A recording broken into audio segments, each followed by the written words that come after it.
Et voilà, nous y sommes quasiment, hein. Il reste qu'un seul épisode et c'est la fin de la série. Avant-dernier épisode, saison 11, épisode 23, intitulé Family, la famille. Et cet épisode était excellent, très émouvant. Les persos sont en danger. Il y a des arcs narratifs qui finissent par se conclure. C'était un excellent épisode. Non dénué de défauts comme toute la saison 11, on peut toujours faire mieux. À un moment donné, il faut arrêter de se plaindre aussi. Ce qu'on a, c'est déjà pas mal. Alors, bien évidemment, mes reviews s'adressent avant toute chose à ceux qui regardent The Walking Dead. Et si vous avez abandonné The Walking Dead, c'est du 100% spoilers. Surtout la semaine prochaine, ça va être la fin de la série. Si vous avez l'intention de continuer ou de vous remettre à The Walking Dead, ce serait dommage de vous gâcher la fin. En tout cas, là, cet épisode est clairement le début de la fin, puisque ça se termine vraiment sur un cliffhanger assez important. Je retiens 3 choses. Je retiens Negan, je retiens Judith, et je retiens que malgré tout ce qu'on a appris ces derniers épisodes, il reste encore énormément de choses, et le final ne pourra pas répondre à toutes les questions qui sont soulevées, et c'est bien normal. Rappelez-vous, ça n'est pas la fin de l'univers The Walking Dead, c'est la fin de la série mère. Il reste encore Fear the Walking Dead qui n'est pas terminé. On va avoir les 3 prochains spin-offs sur Maggie et Negan à New York, The Walking Dead, Dead Island, le spin-off sur Rick et Michonne et le spin-off sur Daryl qui va se passer à Paris, Daryl Dixon. Et ça, c'est sans compter si on a éventuellement d'autres spin-offs à l'avenir. Mais ça n'est pas terminé. Ça n'est pas terminé du tout. Donc, que se passe-t-il dans cet épisode ? Tous nos héros qui sont à Alexandria ont réussi à déloger le contremaître Warden, ils l'ont tué, et ils ont réussi à se libérer des soldats du Commonwealth. Ils se réorganisent pour la contre-attaque pour pouvoir arriver au Commonwealth en toute discrétion, en toute furtivité, et pour pouvoir renverser Pamela Milton. Pamela Milton dans cet épisode qui est plus dangereuse que jamais. On n'est vraiment plus du tout dans les comics au niveau de la personnalité de Pamela Milton. Et pendant ce temps-là, on a notre deuxième groupe qui est composé de Aaron, Jerry, Lydia et Elijah, qui eux sont coincés dans la meute, la horde qui est en train d'être dirigée par les soldats du Commonwealth aux abords du Commonwealth. C'était une stratégie de Pamela pour mettre la pression aux habitants à l'intérieur, mais malheureusement, ils n'ont pas prévu qu'il y avait des variants, des zombies variants, des rôdeurs variants, qui sont des grimpeurs. Et donc, les grimpeurs vont finir par envahir le Commonwealth. Après avoir surpris les soldats du Commonwealth qui ne comprennent plus et qui voient des rôdeurs grimper, ça va faire partie des derniers moments de cette série, et c'est excellent d'avoir fait ça. Je vous le disais la semaine dernière, c'est excellent d'avoir fait des rôdeurs beaucoup plus dangereux. On avait vu la semaine dernière un rôdeur qui ramassait un couteau, maintenant on sait qu'ils peuvent grimper, c'est une très bonne chose. Donc ce groupe-là qui va être piégé dans la horde de zombies qui vont essayer de s'en sortir, et il va y avoir du dégât. Et enfin, le dernier groupe, c'est celui qui est resté au Commonwealth, composé de Yumiko, Maxine Mercer, donc la sœur de Mercer, et Michael Mercer, hein, puisque Mercer c'est son nom de famille, mais c'est Michael son prénom, et bien évidemment Eugène. Mercer qui, on l'a vu dans l'épisode précédent, enfin prend position pour Eugène et donc pour nos héros. Et à partir de là, il va être soupçonné par Pamela qui va demander à une autre qui lui est subordonnée de garder un œil sur Mercer, et elle va le faire arrêter pour trahison à la fin de l'épisode.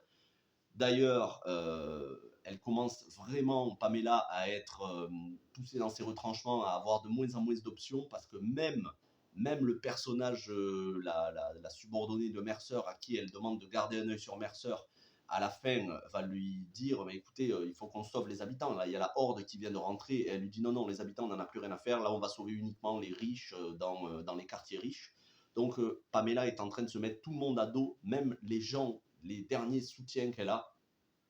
C'est une très bonne chose. Ça va être la fin de Pamela la semaine prochaine. Est-ce qu'elle sera exécutée ou est-ce qu'elle sera mise en prison ? pas sûr qu'elle survive au vu de ce qu'elle fait dans cet épisode, surtout à une de nos personnages les plus importants, si ce n'est le plus important de tout l'univers The Walking Dead en ce moment. Je vais vous en parler. Bref, un épisode très intense, beaucoup d'émotions, et donc je commence par ce qui m'a le plus touché dans cet épisode, c'est Negan et son dialogue avec Ezekiel.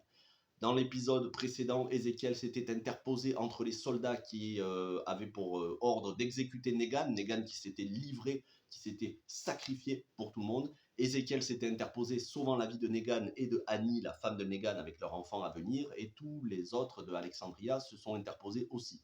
Ce qui a touché Negan, et Negan qui va demander à Ezekiel pourquoi il a fait ça. Ezekiel qui va révéler que finalement il a envie de voir le positif chez Negan, qu'il a traversé plein d'épreuves et qu'il préfère s'attarder sur le positif. Ah, il va dire j'ai perdu tout le monde dans ma communauté, le royaume, en partie à cause de Negan, mais voilà, yet I smile, comme il dit toujours en anglais, pourtant je souris, je continue de sourire. C'est la punchline c'est l'expression que ressort souvent Ezekiel, j'ai enduré plein de choses et pourtant je continue de sourire, and yet I smile, avec le sourire, et il dit même un cancer, et pourtant, yet I smile, je continue d'être optimiste. Et Negan va lui dire, ne crois pas que je ne sais pas que vous êtes tous bien meilleurs que moi. Il lui dit, je le sais, et c'est pour ça, ma vie compte moins que la vôtre, de tous ceux des habitants du Commonwealth.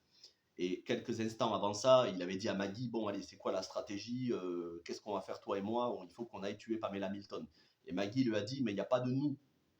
C'est vrai que Maggie, elle est encore, même si elle commence à passer un petit peu par-dessus sa rancœur, elle a encore de la rancœur pour Negan. Et elle a encore quelques petits doutes.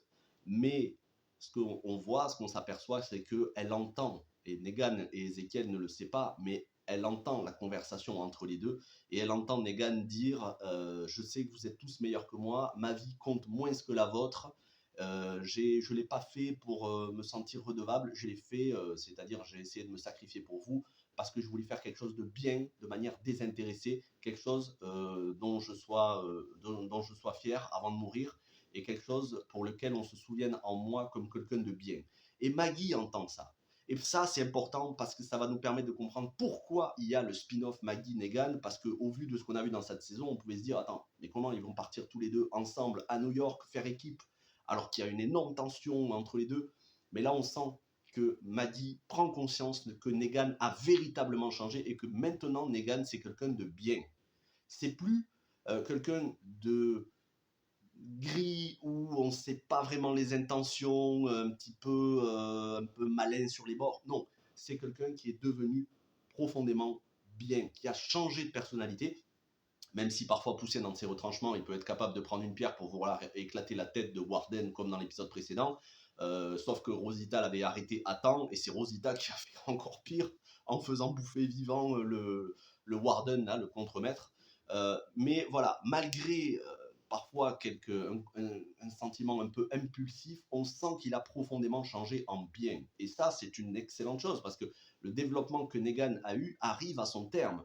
La saison 9, 10 et 11, voilà, on a vu réellement Negan changer. Alors on n'oubliera pas ce qu'il a fait en saison 7 et 8, surtout en saison 7, mais malgré tout, si les personnages arrivent à le passer par-dessus, à pardonner, ben, on peut dire que le personnage est devenu quelqu'un de bon, voilà, de désintéressé, qui est capable de donner sa vie pour les autres.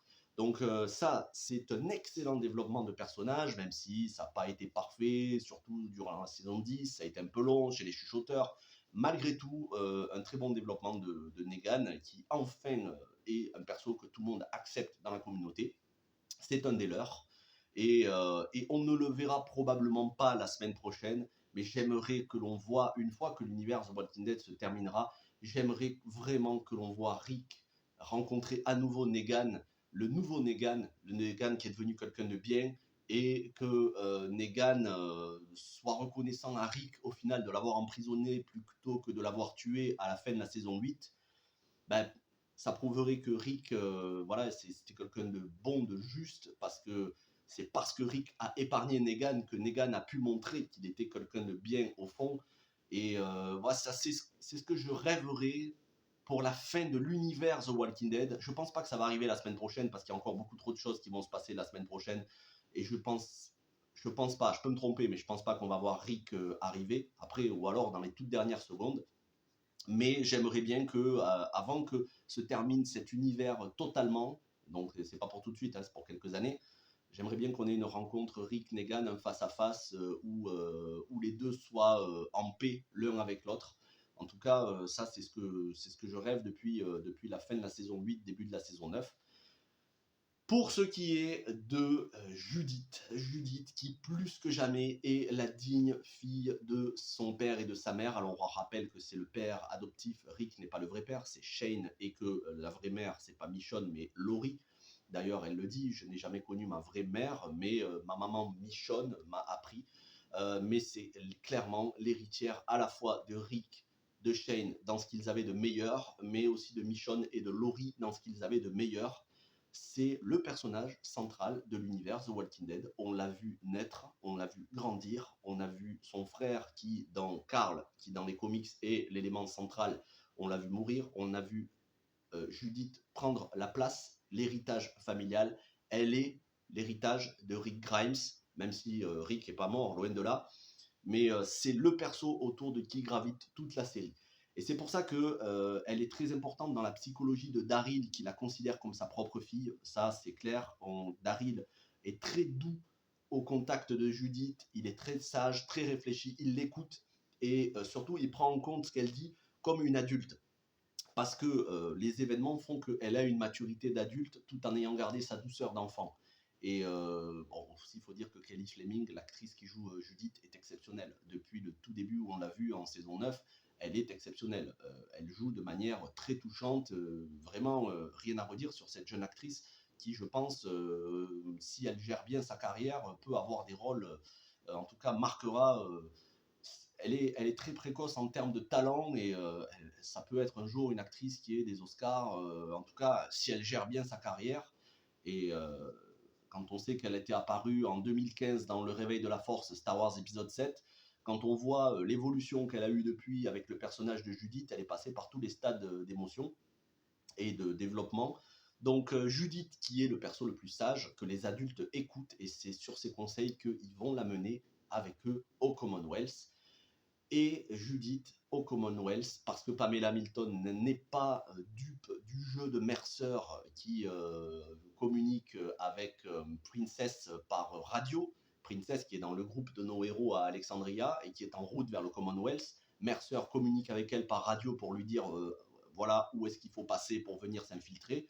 Mais Pamela Milton n'est pas dupe de ça et elle va tendre un traquenard dans le tribunal où il y a eu le procès de Eugène. Elle va fermer les portes avec des chaînes et elle va attendre notre groupe avec des hommes armés et elle va tirer sur tout ce qui bouge. Et Judith, voyant que Maggie va se faire tirer dessus, Judith n'hésite pas un seul instant à pousser Maggie et elle prend une balle à la place de Maggie. Et là, c'est la stupeur parce que c'est le personnage principal. Il faut surtout pas qu'elle finisse comme Carl, sinon la série n'aurait aucun intérêt. Parce que bon, RJ, même si elle lui a donné le chapeau de son père, Rick Junior, RJ, lui, il n'a pas de développement. Lui, c'est juste un fond d'écran, c'est un JPEG. Pour l'instant, dans la série, il sert à rien du tout. Mais Judith, il faut surtout pas qu'elle meure. Et elle va prendre une balle à l'épaule. Alors, on ne sait pas si c'est près du cœur, c'est plutôt près du cœur, mais on ne sait pas si elle est touchée mortellement, si elle est en train d'agoniser, mais en tout cas, elle a pris une balle qui l'a fait tomber dans les pommes, quoi. Et à partir de là, tous nos héros vont tout faire pour que Daryl l'amène à l'hôpital où il y a Tommy, le frère de Yumiko. Sauf que les grimpeurs, les rôdeurs grimpeurs ont envahi le Commonwealth et Pamela Milton a décidé de barricader certaines rues et ce faisant, nos héros sont pris au piège et ils vont tous faire bloc pour donner une issue, une voie dégagée pour que pour que Daryl amène Judith à l'hôpital où elle va se faire soigner, où elle va se faire où on va lui sauver la vie. Mais voir tous nos héros faire corps, faire barrage, que ce soit Carol, Negan, Maggie, Rosita, Gabrielle, Princess, Magna, tous, Connie, Kelly, tous, les voir faire corps avec cette immense horde de rôdeurs qui sont donc des variants. Hein. D'ailleurs, on verra la réaction de Negan quand il va voir des rôdeurs grimper. Il va dire What the fuck. Et là, c'est totalement inédit dans l'histoire de The Walking Dead. Ils n'ont pas vu ça depuis la saison 1. Ils découvrent, comme nous. Donc, les voir faire corps et voir Daryl porter dans ses bras Judith, qui est complètement dans les vapes, ça fait penser, et justement c'est ce que Angela Kang dit dans le Insider, épisode Insider, c'est-à-dire le petit making-of que je vous encourage à regarder à chaque fois. Elle dit, elle a voulu que cette scène ressemble à la même où Rick tient dans ses bras Carl en saison 2, lorsque, je crois que c'est en saison 2, il me semble, lorsque Carl est blessé, ouais c'est ça, c'est en saison 2, lorsque Carl est blessé par le fermier, je me souviens plus comment il s'appelle, et qu'ils vont il va à la maison de Herschel où il se fait recoudre. Et on voit cette scène dans cette ruelle où Daryl la porte à bout de bras et où elle est dans les vapes et elle émerge à un moment donné, elle dit papa. On ne sait pas si elle n'est pas en train d'avoir des hallucinations et de voir son père, mais en tout cas, lui, Daryl, considère Judith comme sa fille. Et est-ce que le fait qu'elle nous dise papa, c'est juste pour montrer que voilà, elle pense à son père, ce qu'elle nous dit en début d'épisode, ou est-ce que c'est pour nous teaser une petite retrouvaille entre Rick, Michonne et Judith en fin d'épisode de la semaine prochaine. Je ne sais pas. J'espère qu'on va avoir des retrouvailles. Je ne sais pas si ce sera la semaine prochaine ou à la fin du spin-off Rick, Michonne ou à la fin de l'univers de Walking Dead, mais forcément on va avoir des retrouvailles, ça c'est une certitude. Ça fait aucun doute qu'elle finira par retrouver son père et sa mère. Mais c'est très touchant cette scène-là et ça fait partie des temps forts de l'épisode. Maintenant, encore une fois, il y a énormément de choses pour la semaine prochaine qui doivent se passer. On doit avoir une explication. Donc déjà, il va falloir qu'il démonte toute cette horde de rôdeurs grimpeurs. Il va falloir déloger Pamela Milton et soit lui faire un procès, soit l'exécuter. Il va falloir qu'on ait un nouveau dirigeant pour le Commonwealth, qui sera très probablement Mercer. Il va falloir avoir une conclusion pour nos différents héros. Hein. Qu'est-ce qu'ils vont devenir? Est-ce qu'il y en a certains qui vont mourir ou pas? Et puis, il va falloir qu'on nous explique comment Negan et Maggie vont partir, qu'est-ce qui fait qu'ils vont partir, pourquoi à un moment donné ils vont être appelés à aller à New York, hein, parce que New York, le Commonwealth, c'est quand même pas à côté. Comment Daryl va quitter la série pour arriver en France, de changer de continent. Il va falloir expliquer tout ça en un seul épisode la semaine prochaine, sans compter voilà, clôturer tous les arcs narratifs. Et là, je ne vous ai pas parlé de l'arc narratif de Lydia, parce qu'il y a ça aussi.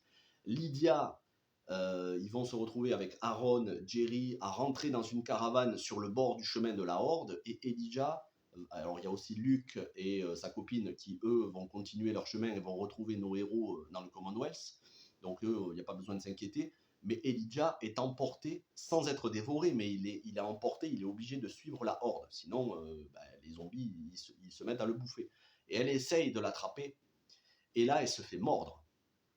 Et Aaron et Jerry sont obligés de lui trancher le bras dans une scène très poignante où Cassady McClincy, l'actrice qui joue Lydia, que j'adore cette actrice, je la trouve tellement émouvante. Depuis la saison 9 où elle a été introduite, je l'ai trouvée très touchante. Elle a quelque chose dans les yeux où elle arrive à faire passer à la fois de la bonté et en même temps de l'empathie. Et voilà, on sent que sa vie lui importe peu à Lydia. Elle veut sauver Elijah, mais comme ils lui disent, tu ne pourras pas le sauver si toi-même tu meurs. Donc on doit très vite te couper le bras. Et donc ils se mettent à lui couper le bras.